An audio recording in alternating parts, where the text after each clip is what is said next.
1000 தான் இருந்தாலும் ஒரு மனிதனாக பிறந்து விட்டால் குலம் கோத்திரம் வேண்டும். அந்த குலமும் கோத்திரமும் இருந்தால்தான் சரி ஒரு வீட்டுல பொண்ணு கொடுக்கறதுக்கும் பொண்ணு எடுக்கிறதுக்கும் சரிசமமா இருக்கும். அப்படிப்பட்ட குலம் கோத்திரம் என்று சொல்லக்கூடிய இந்த தமிழிலே சொன்னால் குண்டுமணியன் குலம் என்பார்கள், தெலுங்கிலே சொன்னால் குலுகுஜுலுவாரி என்பார்கள். அப்படிப்பட்ட ஒரு குலத்தை உருவாக்கி அந்த முன்னோர்கள் நல்லோர் என்று சொல்லக்கூடிய அருந்ததி இனத்திலே பிறந்த மக்களாகப்பட்ட அனைவரும் ஒன்று கூடி அந்த ஐயனுக்கு ஒரு கோயில் கட்டி விழா அமைத்து கும்பாபிஷேக விழாவில் நம்ம கூத்தாடணும். எப்படிப்பட்ட நாடகம்? அடியை நரநாராயணன் பிறப்பு என்று சொல்லக்கூடிய நாடகம் மலையிலே ஆடி அப்படியே நம்ம போயிட்டோம். அப்படிப்பட்ட நாடகத்திலே இன்றைய தினத்திலே இந்த ஆண்டவன் முன்பாக குலப்பங்காளிகள் அதாவது கட்டளை பூஜை என்றால் என்ன? கட்டளை கும்பாபிஷேக விழா செய்து குடமுழுக்கு விழா நிறைவேறிய உடனே அந்த குடமுழுக்கு விழாவிற்காக அதாவது 48 நாள் அந்த தெய்வத்திற்கு சக்தி ஓங்க வேண்டும். சரி எந்த ஒரு தீட்டு தொடப்பும் இல்லாம அந்த தெய்வமே கதின்னு சொல்லி ஹரிராம நாராயணன் கோபாலவாசன் கோவிந்தன மனசார எண்ணி இருட்டுல திருட்டு போண்டவன் எங்கட போறேன் நீங்க சைஸா போயிட்டு வா உருண்டுகிட்டு. அப்படி அனைவரும் அன்னபோஜனம் போதும் என்ற மனம் பொன் செய்யும் மருந்து போதாது என்று சொல்லக்கூடியது பேராசை என்பார்கள். ஆனா ஒரு மனிதனுக்கு தேவையானது எத்தனை கொடுத்தாலும் நமக்கு நிறையாகாது. வயிறு நிறைய சாப்பாடு போட்டோம்னு வச்சுக்கோ, அதுக்கு மேல வச்சா வேண்டாங்க வேண்டாங்கன்னு தட்டுவாங்க. எத்தனை செல்வம் கொடுத்தாலும் ஈடாகாதாம். அப்படிப்பட்ட தெய்வம் விரும்புவது என்ன? தானத்தில் சிறந்தது அன்னதானம். அப்படிப்பட்ட அன்னதானம் எப்படி? தலவாழை இலை, முதல் வாழை பழம், அப்பளம், உப்பளம், அரிசுவை உணவு, கத்திரிக்காய் பொரியல், காரக்குழம்பு, நேர்த்தியான பொரியல், நெய்யான சாதம், பச்சரிசி சாதம் பாலால் வடித்து பசுமொங்கல் வைத்து, நெல்லரிசி சாதம் நெய்யால் வடித்து நேர்த்தியாக உணவளித்து, ஆணாக பிறந்தவரும் பெண்ணாக பிறந்தவரும் அங்கும் பங்காளி உறமுறையார் உற்றார் அனைவரும் ஒன்று கூடி அதிலே நம் பங்கு கொண்டு அந்த ஆண்டவனின் அருளை பெறுகிறோம். என்ன காரணம்னா ஒரு கோயில் அன்னதானம் போட்டா சாதாரணம் கிடையாது. அன்னதானம் சாப்பிடும் போது ஏதாவது ஒரு ஊத்துல அந்த கடவுள் வந்து சாப்பிடுவாருங்கிறது நமக்கு ஒரு நம்பிக்கை. அது உண்மையாலுமே நடக்கிறது தான். அப்படிப்பட்ட அந்த நம்பிக்கை பாலாக்காமல் அந்த எம்பெருமான் மாயக்கண்ணன் இப்ப கோயில் கோபுரம் சாத்தி இருக்கு. ஆனா அங்க இருக்கிற கடவுள் அந்த கூட்டத்துல ஏதாவது ஒரு ரூபத்துல உட்கார்ந்திருப்பாரு. பாப்பாரு. ஆமா சரி சரி சரி பார்க்க மாட்டாரு நினைக்கிறியா? ஐயோ அவரு பண்ண அப்படியே நோண்டி போடுவோம் கோக்கி வாயா. அப்படி அந்த தெய்வமாகப்பட்டதற்காக நாம் அரங்கேற்றம் செய்துள்ளோம். அப்படி அரங்கேற்றம் செய்தல நாடகம் என்னடி? சூப்பர் நாடகம். என்ன சொல்ற? அது சூப்பர் நாடகம். என்ன சூப்பர்? அட நாடகம் பேரு அட குச்சிக்கிழங்கி. அப்படி இல்ல, அரங்கேற்றம் செய்தல நாடகம் என்னவென்றால் குச்சிக்கிழங்க. ஆமா அப்படினா மண்ணில இருந்து புடுங்கறதுமா, உனக்கு புடுங்கினாலும் வேகாது. என்ன காரணம் கேளு. அப்படிப்பட்ட தெய்வத்தை வந்த உடனே போய் சாமி கும்பிட்டுட்டு என்ன இந்த கோயில் சாமிக்கு பொண்டாட்டிங்கல்ல அப்படின்னு கேட்டேன். அந்த கோயில் பூசாரி என்னாரு, இல்லைங்க நாளைக்கு போவாங்க போய் எடுத்துக்கிட்டு வருவாங்க அப்படின்னாரு. என்னத்த பொண்டாட்டிங்க? சரி சரி. அதாவது பொம்பளை இல்லாத வீடு அம்பலமாமா. அதனாலதான் குண்டுமணியன் குலத்திற்கு ஒரு பெருமை உண்டு. ஒவ்வொரு குலத்திற்கும் ஒவ்வொரு பெருமை உண்டு. ஏனால எல்லா குலங்களுக்கும் முறையா ஒரு ஒரே குலம் குண்டுமணியன் குலம். எல்லா குலத்துக்கும். ஆமா இப்ப பைடி குத்தலவார்னு எடுத்துக்கிட்டோம்னு வச்சுக்கோ, ராம ஜல்லிவாரு, பொம்மை ஜல்லிவாரு, ஜல்லிவார், இந்த 3 குலமும் உங்களுக்கு முறையில்லை. அண்ணன் தம்பிங்க. சரி நமக்குன்னு அண்ணன் தம்பிங்க யாருமே கிடையாது. காரணம் என்ன தெரியுமா? அந்த குலுகுஜுலுவார் கோயில்ல இருக்கிறவங்களுக்கு யாருக்குமே முறை எல்லாத்துக்கும் முறையா இருக்கிறதுனால நமக்காக ஒரு சாங்கியமே, அதாவது கல்யாண சாங்கியம் இருந்தாலும் சரி, ஒரு நல்லது கெட்டது செஞ்சாலும் சரி, ஒரு சாங்கியத்தை முன்னோடிய முதல்ல வச்சிருக்காங்க. என்ன சாங்கியம்? அதாவது எத்தனைதான் தெய்வங்கள் இருந்தாலும் பெண் வீட்டார் அழைப்பு இல்லைன்னா பெருந்தன்மை ஆகாது. அந்த தெய்வத்தை அழைச்ச ஒரு பூச போடலினா அதுல என்னைக்கும் பிரயோஜனமாகாதான். அப்படிப்பட்ட தெய்வத்தை அதாவது ஆவாறு மாறு என்று சொல்லக்கூடிய ஆவாறு மாறு வெட்டும் போது மதுரவீரனை கண்டெடுத்தால் செல்லி, அந்த ஆவாறு மாறுக்கடியில 7 கன்னிமார் வைத்து அந்த காவேரியிலே இருக்கக்கூடிய, நம்ம தமிழ்ல சொல்றது காவேரி அம்மா, தெலுங்குல சொன்னால் காட்டினி அம்மாம்பாங்க, அந்த தாயாகப்பட்டவளை அழைச்சு கொண்டு வந்து வீட்டுல விட்டு அந்த வீட்டுல இருக்கக்கூடியதுல அதாவது பெருமாள் கும்பிட்டு அப்புறம் தான் அதுக்கு தேவையான சரிவர சாங்கியங்கள் செஞ்சு அவளோட ஆசீர்வாதத்தால தான் திருமணம், இருமணம் கூடி திருமணம் நடக்குமா. சரி சரி. அப்படிப்பட்ட தெய்வத்தை ஐதீகமாக நாம் கும்பிடுகிறோம். அப்படி கும்பிடுகின்ற குலப்பங்காளிகள் எத்தனையோ பேர் அமர்ந்திருக்கலாம். அது மட்டும் இல்லாம எத்தனையோ விதமான உரம்பர சரம்பரம் அமர்ந்திருக்கலாம்.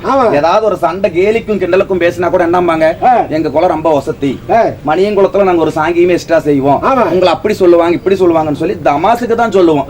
ஆனால் பெரியோர்கள் ஏற்படுத்தப்பட்டது எந்த ஒரு காரியமுமே சிறப்பாகத்தான் முடியும்னு சொல்லி சொல்லுவாங்க. அப்படிப்பட்ட அந்த தெய்வமாகப்பட்டதை அதாவது இந்த காலத்துல யாரும் பாடுறதில்லை. அந்த காலத்துல வந்து அந்த தெய்வத்திற்கு போய் அந்த ஆவாரம் ஆறுக்கடியில சாமி கும்பிட்டாங்கன்னா எத்தனையோ பேருக்கு சாமி வந்துடும்.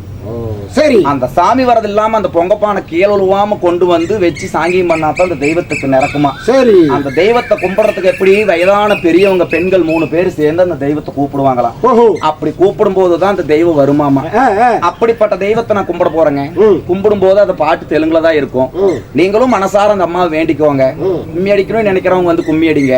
5 10 அந்த தெய்வத்தின் பேர்ல கொடுக்கணவங்களும் எந்திரிச்சு வந்து கொடுங்க. அது எதுவும் தப்பு கிடையாது. அந்த காட்டிய அம்மா என்ன தெரியுமா தெலுங்குல கூப்பிடுவாங்க, பாடி தெரிவிக்கிறேன். ஒரு தங்கடு சட்டி கிந்தாகதா திமிதிமியார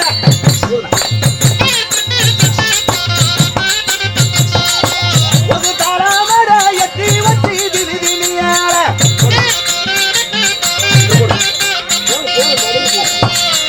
ஒரு அவரஞ்சட்ட நகடதா திமிதிமியார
అవ్వదని అక్కే తెలుసు మా దొడ మెసేజ్ చెప్తా అలా కున్ని కొట్టేదిరా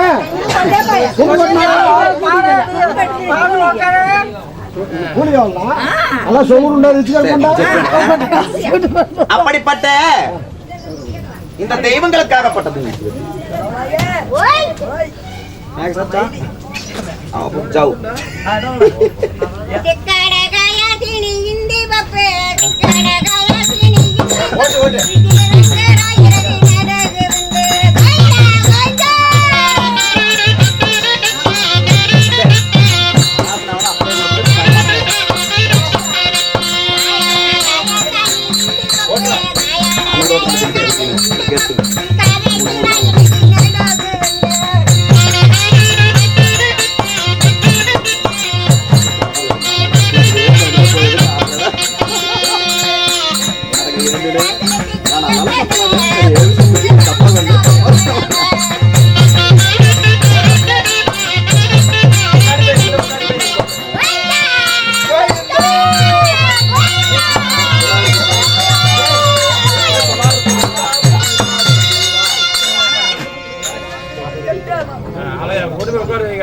அப்படி அந்த தாயாகப்பட்டவளுக்கு 7 கன்னிமார்களை வைத்து 7 கன்னிமார்கள் முன்பதாக, அதாவது ஒரம்பர சரம்பர பெண்களாக இருந்தாலும் அந்த காவேட்டி அம்மாவை நம்ம கூப்பிடும் போது 7 உருண்டை மஞ்சள் எடுப்பாலாம், 7 பிள்ளைங்களுக்கு தேய்ப்பாலாம். இறுதி உருண்டை மஞ்சள் எடுத்து வலிச்சு தான் முகத்துல பூசிக்கிட்டு வெள்ளை குதிரை ஏறி வேகமா வருவாளாம், தங்க குதிரை ஏறி தாவி நல்லா வருவாளாம். அப்படிப்பட்ட தெய்வம் வந்தா தான் நம்ம வீட்டுல திருமணம் நடக்குமா, சாங்கியம் ஒன்று இஷ்டாகுமா. அப்படிப்பட்ட குலத்திற்கும் பெருமைக்கும் இருந்த இந்த குண்டுமணியம் குலத்திலே வாழ்ந்து புகழ் பெற்ற அனைத்து பொதுமக்களுக்கும் ஒரம்பர சரம்பரை என்று சொல்லக்கூடிய அத்தம் மாமன் எத்தனையோ உறவுகள் வந்திருக்கலாம். அவர்கள் உறவுகளுக்கும் வாத்துவது என் பொறுப்பு, வரங்கொடுப்பது அந்த ஐயனின் பொறுப்பு. அப்படிப்பட்ட குடும்பங்கள் ஆகப்பட்டவர் எந்த முகம் போனாலும் தங்க முகமாகி எலுமிச்சங்கனிக்கு எதிர்க்கடி இல்லாமல் அந்தவர் குடும்பத்துள்ள காத்து கருப்பு நதி நிலக்கம் கண்டிஷ்டி ஓமல் தடப்போக்கு வெளிப்போக்கு பிள்ளை சூனியம் எதிராளி சதிராளி என்று சொல்லக்கூடிய அனைத்து விதமான இன்னல்கள் தீர்ந்து இந்த மகாசக்தி அருள் பெற்ற வீரமாத்தி அம்மனும் அது மட்டும் இல்லாமல் இந்த மட்டுக்கடங்காத அருள் பெற்ற, அதாவது பச்சைத்திரி மேனிமாயன் பாண்டவரை காத்த தேவன் வைகுந்த வாசன் ஏடுகுண்டலவாடன் எம்பெருமான் அம்பெருமான் மாயக்கண்ணன் அரிராமன் கோபாலக்கண்ணன் கோவிந்தன் முச்சுக்கண்ணன் என்று சொல்லக்கூடிய அனைத்து விதமான அந்த ஆண்டவனின் அருளை பெற்று அன்னவர் குடும்பம் சுகசேமத்தோடு வாழ வேண்டும் முடியுமா.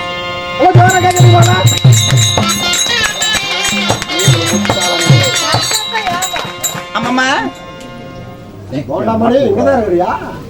அப்படியாக இருந்தாலும் இந்த தினத்தில் அரங்கேற்றம் செய்துள்ள நாடகம் பாமா ருக்மணி சண்டை என்று சொல்லக்கூடிய நாடகம். இந்த பாமா ருக்மணி என்றால் யார்? அவர் யாருக்கு மனைவி? அப்படிப்பட்ட பெண்களாகப்பட்டவளில் நான் ஒருத்தி வந்திருக்கிறேன் அல்லவா? என்னுடைய பெயர் என்ன தெரியுமா? அம்மம்மா, உலகத்தில் அன்பு அடக்கம் பண்பு நிறைந்த மங்கையாக விளங்கக்கூடிய என்னுடைய பெயர் தான் ருக்மணி அம்மா. அப்படியா? எனக்கு சொல்றேன். ஐயோ ஆயா, ருக்மணியா? உன்னுடைய பெயர் என்னுடைய பேரா? உன்னுடைய பெயர் அப்படின்னு சொல்லணும். உன் பேர் கேக்குறேன். இல்ல என்ன படிமானம்? டேய் சக்கரவள்ளி கிழங்கு இல்லம்மா, ஆவியில வேவறவ நீ. உங்க பெயர் அப்படி சொல்லிடி. அப்படியே ருக்மணியாக இருந்தாலும் நான் யாருக்கு மகளாக பிறந்தேன்? ஐயோ தோக்காத ஆயா, கேக்குதே ஒருதாவ தோக்காத எல்லம்மா கோமாளி. அப்பம்மா யாரு? அல்ல ஜோர் குண்டுனே ஆயாக்கு தான கொண்டு போய் சிக்க போட்டு மூத்து சுடு கொட்டல தராய் வாளா தெரிவிக்கிறேன் வாடி.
ஏ அப்பா மத்தாளக்காரா புடிச்சுக்கிட்ட என்னத்த மத்தாளத்தை என்ன சொல்ற?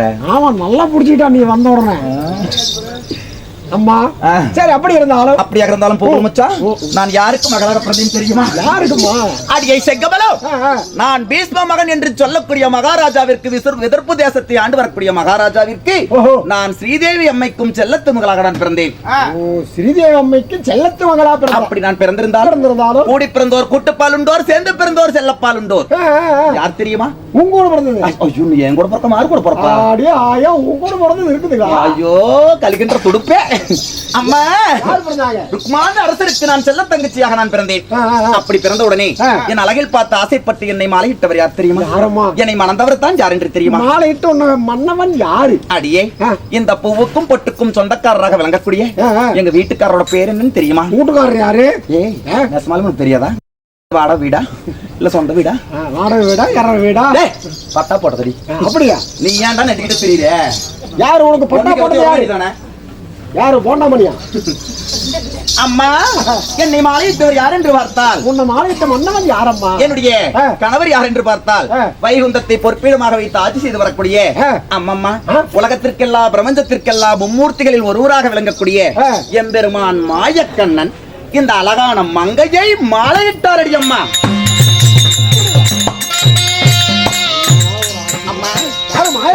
அது மட்டுமா? எம்பெருமானா? ஆமாடி. ஆகட்டும் ஆகட்டும். நான் கண்ணம் பொண்டாட்டி. அட இந்த பண்டிகரி போற. நீ நான் போனவரே. பன்னிகரி எங்க போடுறது யார்கிட்ட வந்து கேட்டுக்கிட்டு? கண்ணு அவர் இல்ல. இந்த கோயில் இருக்கிறாரு பாத்தியா? அட கூட இருக்கிறாரு. பட்டணாமத்தை பூசிக்கிட்டு கொட்டை மாட்டிக்கிட்டு. அவரு ஏமா கொட்டையெல்லாம் எப்படிமா? ருத்ராட்ச கொட்டை பையா.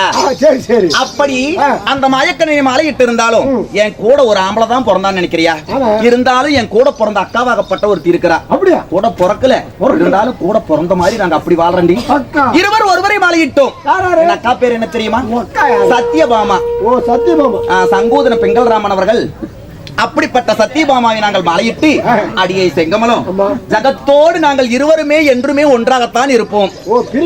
உண்பதும் ஒரு வட்டில், படுப்பதும் ஒரு கட்டில், பங்கு போட்டுக்கிறது ஒரு மன்னவர். எங்க அக்கா பேர் என்ன? சத்யபாமா.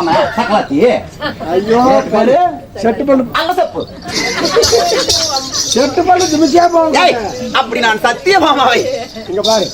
அதாவது எனக்கு இதுல மட்டும் ஒரு சந்தேகம். என்னடி? உங்க அக்காவும் தங்கச்சிக்கும் எந்த நாளையும் சண்டை வந்தது இல்ல? அடைய ஒரே பிரச்சனை. நான் மனசுல என்ன நினைக்கிறேனோ அதை எங்க அக்கா செய்வா. அப்படியா? அவ என்ன நினைக்கிறாளோ அதை நான் செய்வேன். யார் இன்னர்ல ஐஸ் வைக்கிறாங்க? இந்த குச்சி ஐஸ் எல்லாம் யார் வகை ஐஸ் வைக்கிறவன கம்மனு. அப்படி அப்படி நான் எங்க அக்காவை நான் அவளை ஒற்றுமை. ஐயோ பெரிய வகத்தை போட்டு இடிக்காதுங்க. அப்படி நாங்கள் ஒற்றுமையாக வாழ்ந்து வந்தாலும் இந்த புடவை யாருன்னு நினைக்கிறேன்? எங்க அக்காவுக்கு தான். இந்த பூக்காருன்னு நினைக்கிறேன். பூவு எங்க அக்காவுக்கு தான். இந்த நகை யாருன்னு நினைக்கிறேன்? எங்க அக்காவுக்கு தான். அந்த இது கொலுசு எங்க அக்காவுக்கு தான். ஏய் அல்ல எங்க அக்காவுக்கு தாண்டி. அவ புதுசு எடுத்து வைப்பா, நான் உடனே எடுத்து கட்டிக்குவேன். அவ இல்லைன்னா சந்தையில் போய் பாவாடை வாங்கிக்குவான். சத்தியமே இந்த நேரத்தில் நினைக்கிறேன் உடம்பு சரியில்லாம போயிருச்சு. ஆனும் நல்லா வச்சிருக்கணும் பாவம். அப்படிப்பட்ட அக்காவாக இருந்தாலும் இன்றைய தினத்தில் மன்னவர் வருவாரா? ஆமா. அவர் வரும்போது பாருடி அதுல இருக்கும். எதுல? எதுல இருக்கும்? அவர் வரும்போது தங்கத்தால் ஆலாத்தி எடுத்து தாராளமாக வைப்போம். வெள்ளியால் ஆலாத்தி எடுத்து வேகமாக வைப்போம். புஷ்ப மலர்கள் எல்லாம் எடுத்து வந்து எங்க வீட்டுக்காரர் இருக்கிறாருல்லக்கா, அவர் பேரு என்ன? மாயக்கண்ணு. என்ன பேரு? நல்லா சொல்லல. வாய் திறக்கிறதுக்கு என்ன? வாயில வெத்தலை போட்டு அதை புளிச்சு புளிச்சு தொப்புற. ஐயோ செட்டு பல்லு கண்ணு கழட்டி விட்டுறாத. அப்படி நான் மாயக்கண்ணை மாலையிட்டு இருந்தாலும் அருமை அண்ணனாகப்பட்ட டெல்லி மணி அவர்கள் ஒரு புடவை எடுத்துக்கிட்டு வந்தாரு. அந்த புடவை எனக்கு பத்தலன்னு சொன்ன உடனே நாளைக்கு ரிட்டர்ன் பண்ணி நான் உனக்கு கொண்டு வந்து வீட்டிலேயே கூட கொடுத்துட்டு வரங்கன்னு சொன்னாரு. அந்த அம்மா பேர் என்னங்க? கொடிமல்லியா? கொடிமல்லி தாயாராகப்பட்டவர் அவர்கள் சொத்திலிருந்து நமக்காக 500 ரூபாய் வாரி வழங்கியது மட்டுமில்லாமல் நமக்காக துணி கொடுத்தால் துன்பம் தீருமாம், பணம் கொடுத்தால் பாவம் போகுமாம். அப்படிப்பட்ட ஒரு புடவை எடுத்து நான் கட்டணும் அழகு பார்க்கணும்னு சொல்லி இங்க இருந்து டெல்லிக்கு என்னோட போட்டோ அனுப்பின உடனே இந்த பொண்ணுக்கு நான் புடவை எடுத்து கொடுக்கணும் அப்படின்னு சொல்லி காசு அங்க இருந்து அண்ணன் அனுப்பிட்டாங்க. சொல்லுக்கு ஆமா 3 நாளா போன் பண்றாரு. என்னைக்கு நீங்க கூத்துக்கு வருவீங்க, என்னைக்கு நீங்க கூத்துக்கு வருவீங்க, என்னைக்கு நீங்க கூத்துக்கு வருவீங்கன்னு சொல்லி போன் பண்ணி இன்னைக்கு கொண்டு வச்சு உட்காந்துட்டோம். ஆமா. அதனால அண்ணவர் குடும்பமாகப்பட்டதும் ஹரிராமன் மாயக்கண்ணன் கோபாலக்கண்ணன் அவர்கள் அருளாலே சுக சேமத்தோடு வாழ வேண்டும். மன்னவரை காண வேண்டும். புலக்கராமா செல்லலாமா?